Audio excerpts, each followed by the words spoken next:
Ramogi TV, Nairobi. E higa mar 2022 jatend piny William Ruto nodonjo telo gi singo maduong' lokruok ne Kenya ma kawaida. E kinde no pemne ni e kind dynasties kod hustlers. Kata kamano tok higni adek kende futo mar yamb siasa koro lokre. Joma ne Ruto bechonegi ni noyudo telo nikech nying wuonegi kamoting'o Raila Odinga, Uhuru Kenyatta kod Gideon Moi ema sani jatend piny chiemogo e mesa achiel. Penjo koro bedo ni jatend piny mane hustler koro ojwang'o jowetene kendo winjo wega gi jomanigo. Ripota mara Simfos Okinda nononwa wachni matut.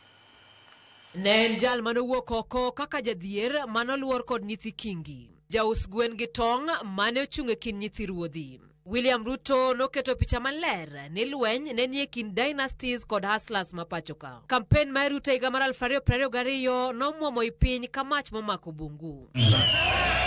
Ruto nokome kod rowere mane ni kod achiedh nade mathoth kamoting'o ich wang' ochumi marach.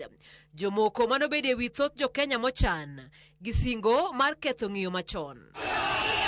Kata kamano higa mar 2024 singo no nokethi. Rowere mag Gen Z manokonyo Ruto yudo telo e lwet nyithi kingi nobago ng'anyo mar tipo mar kwedo telo marach. Kane lieto sase Ruto noloko ng'weye kendo dok ir osiepne machon Raila Odinga.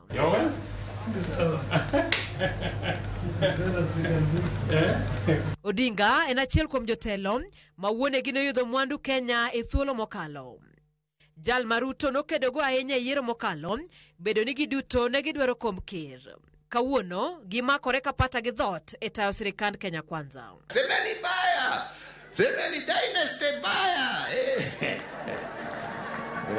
Asara tawara. Kamano bende, Ruto nochako lidho modok e mesa mar twak kod osiepne machon manoduogo lokre jasike yiero mar 2022 Uhuru Kenyatta kendo bago twak mar tiyo kanyakla.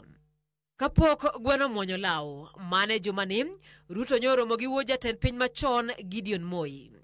Gima koro loro group mar jokanyo hie mag dynasties mapachoka. Mimi nimefurahi sana kufika Baringo, kufika hapa Kabarak na kuzungumza na nyinyi.